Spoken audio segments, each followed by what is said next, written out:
తెలంగాణ రాజకీయాల్లో ఒక్కసారిగా పెను తుఫాను.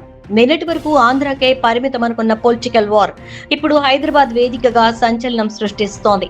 జనసేన అధినేత AP deputy CM Pawan Kalyan తెలంగాణలో అడుగు పెట్టడమే ఆలస్యం. ఇక్కడి రాజకీయ సమీకరణాలు శరవేగంగా మారిపోతున్నాయి. అసలేం జరుగుతోంది హైదరాబాద్ లో? ఆనాడు ఆంధ్రాలో వైఎస్ జగన్మోహన్ రెడ్డి చేసిన ఆ ఒక్క తప్పునే నేడు తెలంగాణలో సీఎం రేవంత్ రెడ్డి కూడా రిపీట్ చేస్తున్నారా? పవన్ కళ్యాణ్ ను అడ్డుకోవడం వెనుక కాంగ్రెస్ వ్యూహం ఏంటి?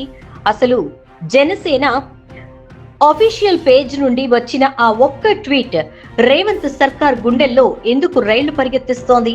ఈ రోజు మన వీడియోలో అసలు తెలంగాణలో ఏం జరుగుతోంది, నాడు జగన్ చేసిన తప్పేంటి, నేడు రేవంత్ చేస్తున్న వ్యూహాత్మక లోపమేంటో పూర్తి వివరాలు క్లియర్ కట్ గా విశ్లేషిద్దాం. వీడియోని ఎక్కడ స్కిప్ చేయకుండా చివరి వరకు చూడండి. విషయానికొస్తే జనసేన అధినేత పవన్ కళ్యాణ్ తెలంగాణలో ఒక భారీ బహిరంగ సభ నిర్వహించాలని ప్లాన్ చేశారు. అలాగే తెలంగాణ కోసం ప్రాణాలు అర్పించిన అమరవీరుల స్తూపాన్ని సందర్శించి నివాళులు అర్పించాలని భావించారు. కానీ ఇక్కడే సీన్ రివర్స్ అయింది. తెలంగాణ ప్రభుత్వం మరియు పోలీస్ శాఖ పవన్ కళ్యాణ్ సభకు అలాగే అమరవీరుల స్తూపం సందర్శనకు అనుమతి నిరాకరించాయి. నగరంలో సెక్షన్ 30 అమలులో ఉందంటూ ఎలాంటి సభలు ర్యాలీలు నిర్వహించడానికి వీల్లేదని ఆంక్షలు విధించారు. దీనిపై జనసేన శ్రేణులు తీవ్ర ఆగ్రహం వ్యక్తం చేస్తున్నాయి. ప్రజాస్వామ్యంలో ఒక పార్టీ అధ్యక్షుడికి సభ పెట్టుకునే హక్కు లేదా?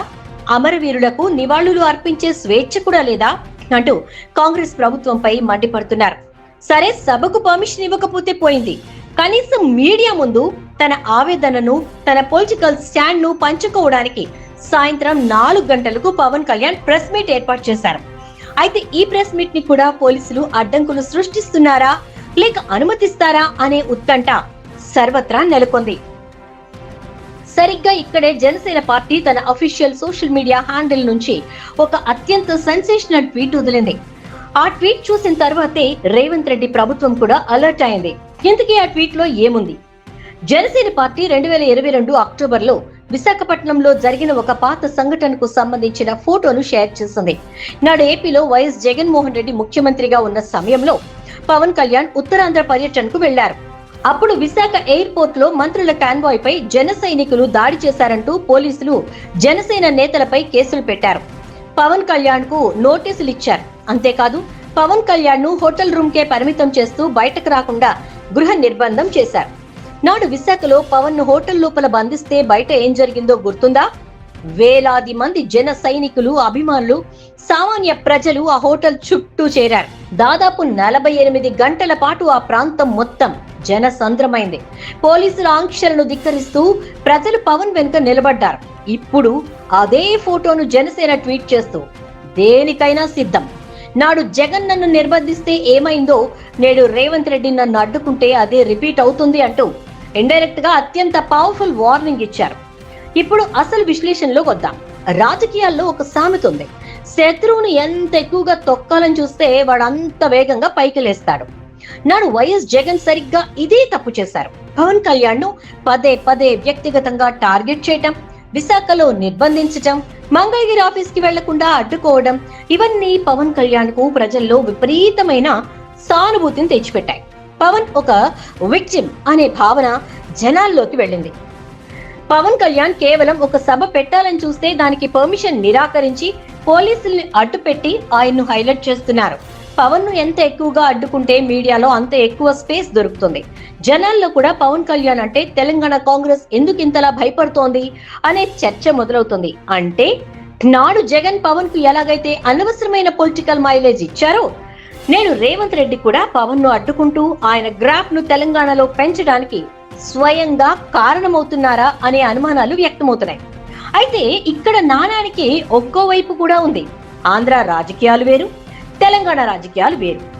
ఆంధ్రలో పవన్ కళ్యాణ్ ను అడ్డుకుంటే కాపు సామాజిక వర్గం కోట్లాది మంది అభిమానులు రోడ్లపైకి వచ్చారు. మరి తెలంగాణలో కూడా పవన్ కళ్యాణ్ కు అంత సీన్ ఉందా? ఇక్కడ కూడా పవన్ కోసం అంతమంది జనాలు తరలి వస్తారా? ఇదే విషయంపై తెలంగాణలోని అధికార కాంగ్రెస్ పార్టీ నాయకులు అలాగే సీనియర్ జర్నలిస్టులు పవన్ ను గట్టిగా తప్పుపడుతున్నారు.